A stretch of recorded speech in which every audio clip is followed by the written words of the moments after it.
여러분, 오늘 본문에 예수님의 제자들이 나오는데 바로 예수님의 제자들은 거의 많이 어부 출신이었어요.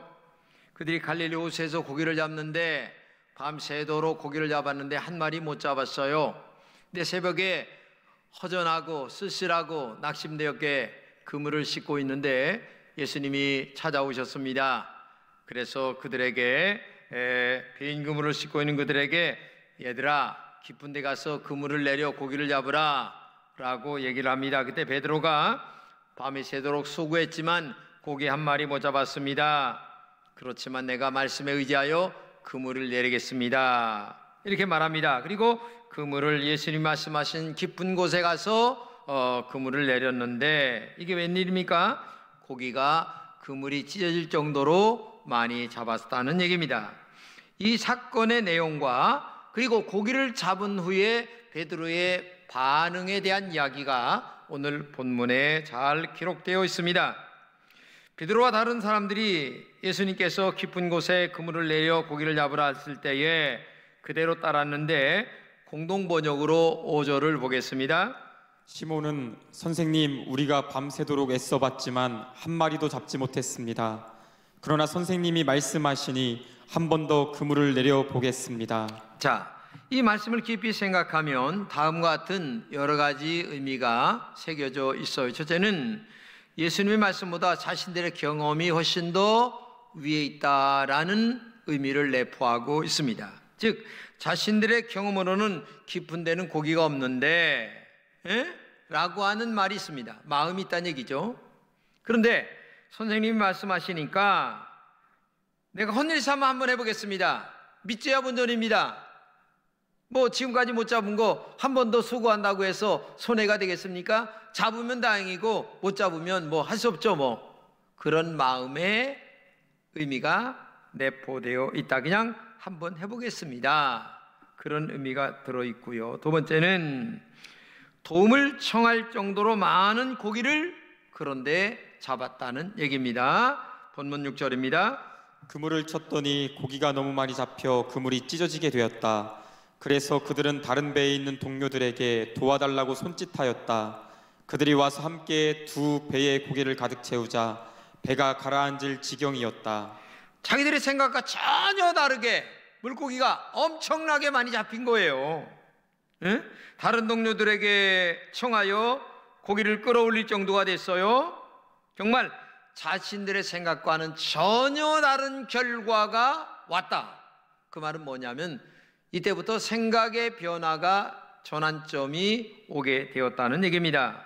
세 번째는 그래서 베드로는 나는 죄인이라는 고백을 이때 하게 됩니다. 베드로의 이 말은 자신의 마음을 그대로 보여주는 말입니다. 앞에서 말한 대로 깊은 데서 고기를 잡으라 라고 하는 말을 들었을 때에 전혀 믿지 않고 그냥 한번 해본다는 마음의 의미가 증명을 하는 얘기입니다. 나는 예수님의 말씀을 믿지 않고 그냥 한번 순종해 봤을 뿐인데, 그런데 나의 생각과 전혀 다른 결과로 이렇게 많은 고기가 잡혔습니다. 주님의 말씀을 그대로 믿지 못한 나는 죄인입니다 라는 고백입니다. 자신은 자신이 생각했던 분과 전혀 다른 분이 바로 예수님이었다 라는 고백이 이 속에 들어있다는 얘기입니다. 그리고 네 번째는 모든 것을 버려두고 예수님을 따랐다는 얘기입니다. 자신의 그동안 경험이 빗나갔습니다. 생각도 빗나갔습니다. 그들의 결론 낸 것은 예수님을 따르기만 하면 우리가 생각했던 것보다 훨씬 더 고기를 많이 잡을 것이다 라는 생각입니다. 그래서 모든 것을 버려두고 예수님을 따르기로 결심을 하게 됩니다. 이런 모든 일들은 깊은 영성을 경험했기 때문에 그래요. 그러니까 지금까지는 자기 경험을 의지하여 모든 것들을 했는데 예수님의 말씀을 의지하여, 즉 다른 말로 얘기하면 영적인 일에 순종하여 모든 일을 했더니 좋은 결과를 가져왔다. 그래서 이제부터는 앞으로 예수님의 말씀을 따르기로 나는 결심을 했다라고 하는 의미가 시작이 되는 거죠. 경험된 지식으로 모든 것을 계획했지만은 경험된 지식으로는 결과가 없었다. 이제 경험되지 않는 영적인 의미에 나는 일생을 걸겠다라고 하는 그런 의미가 내포되어 있는 거죠. 자, 그런데 지금 이 순간은 정말 자신의 말씀에 순종하는 것이 훨씬 더 중요하다고 하는 의미를 마음속에 깨닫는 순간이죠. 바로 이것이 깊은 영적인 경험으로 들어가는 지름길이 되는 거죠. 그러므로 신앙은 깊은 영적인 경험이 있어야 됩니다. 영적인 경험은 성령님의 인도를 받습니다. 영적인 경험은 바로 사람의 생각이 아니라 하나님의 말씀에 의지하고 순종할 줄 아는 방향 전환이 이루어지는 순간이라는 얘기입니다. 그러므로 우리가 이 영적 경험이 얼마나 중요한가를 알아야 됩니다. 제가 처음 예수 믿을 때에도 성령의 경험을 하고 나서 하나님은 살아계시고 전능하시고 그리고 모든 것들을 알고 계신다는 것을 알고 경험했기 때문에 저의 신앙의 인생의 변화의 역사가 일어났다는 얘기입니다. 저는 여러분에게 정말 부탁합니다. 올 한 해 하나님의 인도를 받아야 승리할 수가 있습니다. 그것은 오직 한 가지입니다. 나의 이성과 경험보다 하나님의 말씀을 따라가는 믿음이 우리에게 있어야 된다는 얘기입니다. 하나님은 우리보다 크십니다. 나의 생각보다 전능하십니다. 나의 얕은 우물가의 신앙보다는 깊은 곳에 그물을 내리라 하시는 하나님의 깊고 오묘한 은혜의 역사가 있다는 사실을 우리가 알아야 됩니다. 왜? 하나님은 전능하시고 살아계신 분이기 때문에 여러분의 경험보다 하나님의 말씀을 의지하며 살아가는 것이 아주 놀라운, 내가 경험하지 못한 놀라운 영적 세계의 경험과 땅의 축복을 받는 지름길임을 우리가 알아야 된다는 거예요. 제가 찬양 하나를 듣다가 하나님의 계획엔이라는 찬양이 있는데 우리 한번 같이 불러보겠습니다.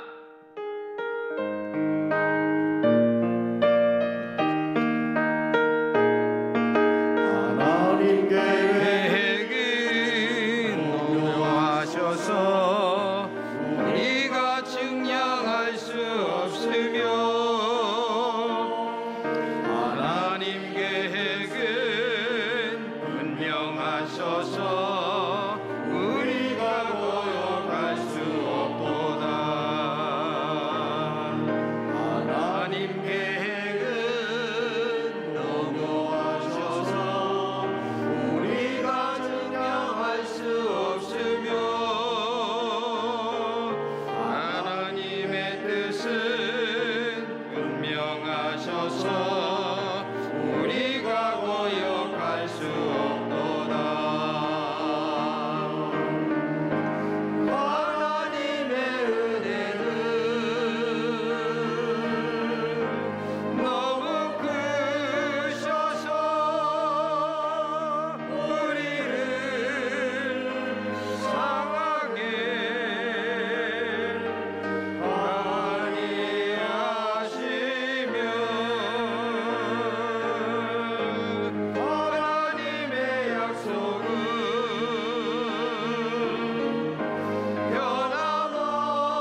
여러분, 하나님의 계획과 약속은 우리가 측량할 수가 없어요. 우리가 잘 되는 것으로만 생각하지만 안 될 때에도 하나님은 깊고 오묘한 뜻이 있습니다. 그렇기 때문에 우리는 이유 없이 무조건 하나님의 말씀에 순종해 가는 것이 믿음이고 신앙이고, 그리고 우리의 앞길이 잘 되는 은혜가 있다는 것을 알아야 됩니다. 이 베드로가 깊은 곳에 가서 그물을 내려야 할 때에 전혀 마음에 없었어요. 그런데 그물을 던졌더니 엄청난 결과를 가져옴으로 말미암아 그의 생각의 변화, 그의 삶의 변화, 그리고 인생의 변화가 그때부터 시작이 됐다는 사실을 우리가 알아야 됩니다. 그러면 깊은 곳이라는 말이 어떤 말인가를 조금 더 한번 깊게 생각해 보려고 합니다. 첫째는 주님의 말씀에 따라 좀 더 깊은 곳에서 수고하라고 하는 말이에요. 베드로가 깨달은 것은 지금까지 우리는 밤이 새도록 얕은 곳에서만 놀았구나 하는 것을 겨우 이제 깨닫기 시작합니다. 좀 더 깊은 곳으로 들어가면 위험 부담도 있습니다. 그물도 크게 준비해야 됩니다. 배도 더 크게 준비해야 됩니다. 여러 가지 위험 부담이 있겠지만은 얕은 물가에서는 큰 결과를 가져오기가 어렵다는 얘기입니다. 여러분, 인간의 요령으로 좋은 결과를 가져올 수가 없어요. 소속한 깊은 곳에서 깊이 학문을 연구하지 않는 한 위대한 미래가 있을 수가 없어요. 금광 깊이 파 들어가야만 금을 캘 수가 있습니다. 우리는 좀 더 수고하는 열심을 가져야 합니다. 피까지 흘리는 열심이 없는 한 좋은 결과를 가져오기가 힘든 거예요. 다른 사람들보다 더 많은 수고가 있어야 합니다. 올 한 해 믿음으로 다른 사람들보다 더 많이 행하는 수고가, 깊은 곳을 파고 들어가는 열정이 여러분들에게 있기를 진심으로 축복합니다. 두 번째는 주님의 말씀을 따라 좀 더 깊은 곳을 보라는 얘기입니다. 깊은 데로 가서 그물을 내리라 예수님이 말씀하셨습니다. 이 말씀의 제자들은 현실성 없는 말이다 처음에 생각을 했어요. 제자들이 고기를 잡는 데 전문가였습니다. 평생을 바닷가에서 놀았습니다. 고기를 잡는 일에는 예수님보다 월등하게 경험이 많고 그 다음에 눈치가 빠른 사람들이었습니다. 그런데 경험보다 말씀에 순종했더니 놀라운 결과를 가져왔습니다. 이때 제자들이 하나 깨달은 게 있습니다. 하나님 말씀 앞에서 경험은 아무것도 아니구나, 나의 지식도 아무것도 아니구나, 나의 학식도 아무것도 아니구나, 이거 하나를 깨닫는 거예요. 내가 믿고 있는 제주도 별것이 아니구나 하는 것입니다. 그동안 내가 의지했던 경험과 지식도 보잘 것이 없다라는 얘기입니다. 주님께서 깊은 곳으로 가라 하신 말씀보다 내 생각보다 내 경험보다 더 말씀의 깊은 곳으로 가라. 너는 지금까지 경험만 얘기했지, 너의 인생에 지금까지 느꼈던 것만 얘기했지, 그러나 너의 경험과 너의 생각보다는 내 말씀대로 살아가는 것이 네가 잘 되는 길이야, 네가 형통하는 길이야, 이것을 아는 게 영적 지혜야, 이것을 지금 우리에게 말씀하고 있다는 것입니다. 여러분, 세상에서 값진 것들은 깊은 데서 나옵니다. 생수는 길바닥에서 나오지 않아요. 깊은 땅속을 파고 들어가야 생수가 나오는 것입니다. 100m, 200m, 500m, 1000m를 파고 들어가야 아주 깨끗한 생수가 그때부터 나오기 시작한다는 사실을 알아야 돼요. 금은 보석은 바위를 깊이 파 내려가야 되는 겁니다. 진주는 깊은 바다에서 나오는 겁니다. 우리의 영적 보화도 깊은 곳에서 나온다는 사실을 알아야 됩니다. 하나님의 은혜도 깊은 영성생활 속에서 소유되는 거예요. 다른 사람보다 더 깊이 기도하는 사람, 다른 사람보다 더 깊은 말씀 속에 나의 모든 영성이 들어가 있는 사람, 다른 사람보다 더 깊은 인간관계 속에서 무엇인가 유지되는 사람들 속에서 영성이 형성된다는 사실을 알아야 됩니다. 나의 지식, 경험, 제일인 줄 알았지만은 그것이 전부가 아닙니다. 그보다도 깊고 높은 하나님의 은총과 축복이 있다는 것을 우리가 알아야 된다는 얘기입니다. 세 번째는 주님의 말씀을 따라 용기 있게 깊은 곳으로 들어가라고 하는 말씀입니다. 어부가 큰 고기를 잡으려면 깊은 곳에 가야 됩니다. 장비도 배도 그물도 조금 더 크게 준비가 되어야 되는 겁니다. 모험이 있어야 된다는 얘기입니다. 여러분 2021년도에 한번 모험 좀 하세요.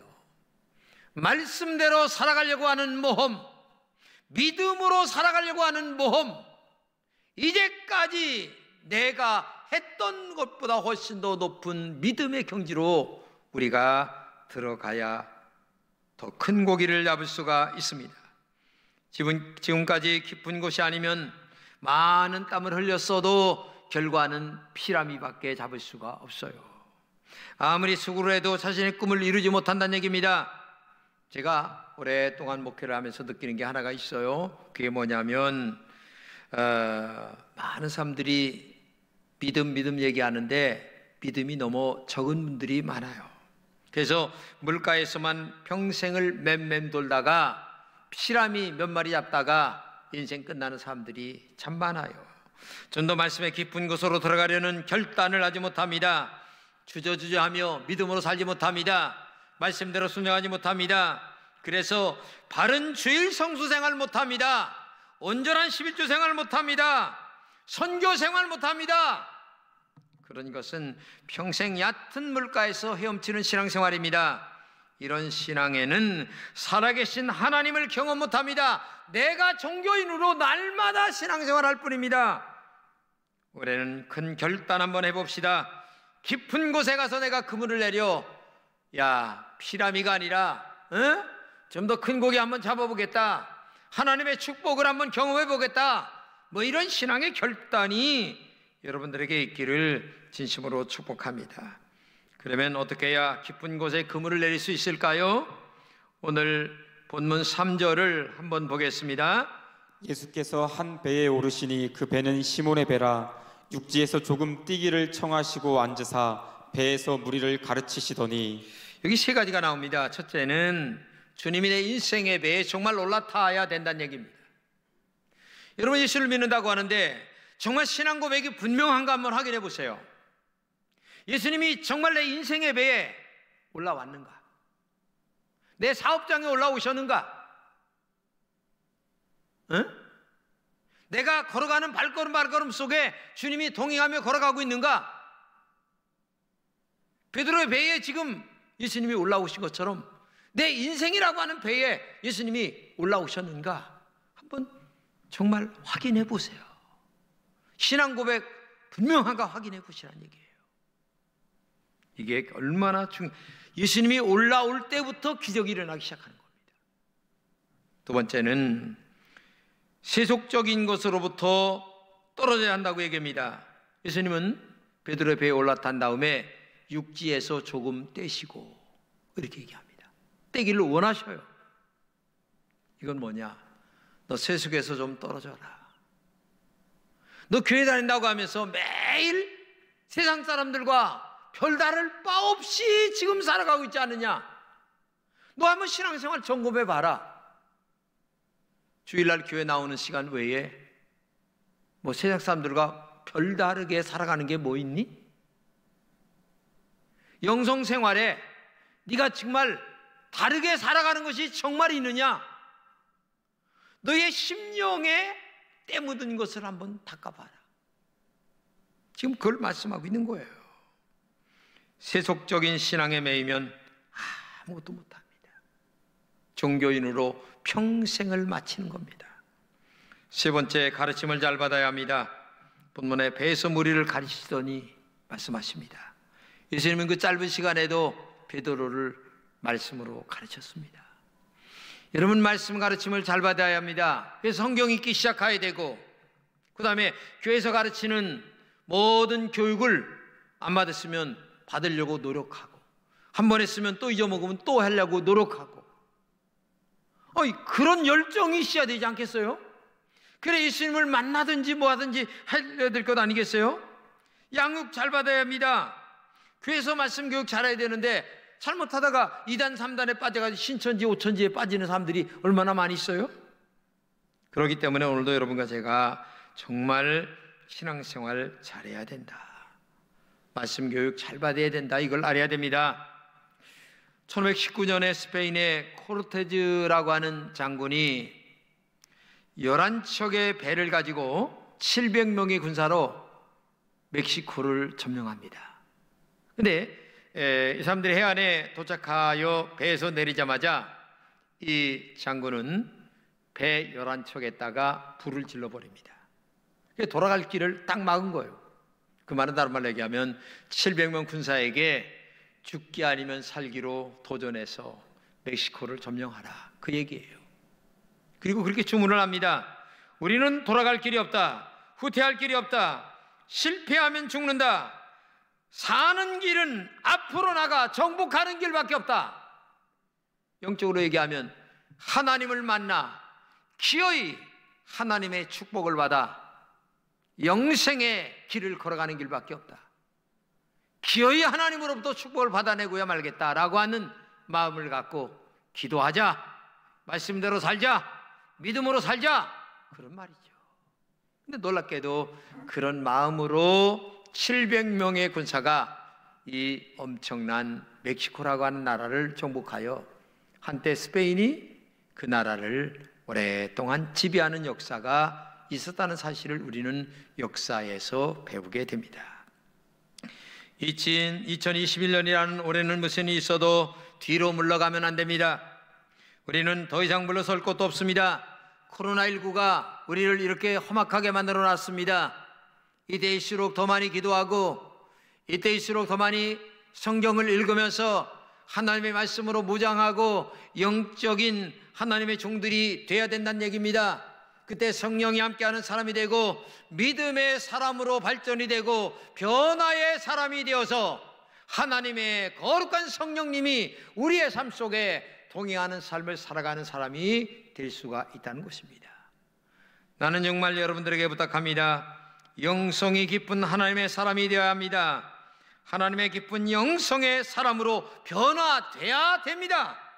그래서 성령님과 동행하는 깊은 영성이 살아있는 우리 금천의 성도들이 되어서 비록 코로나 기간이라 할지라도 2021년도에 주님의 거룩한 축복을 받는 우리 금천의 모든 성도들이 되시기를 진심으로 축복합니다.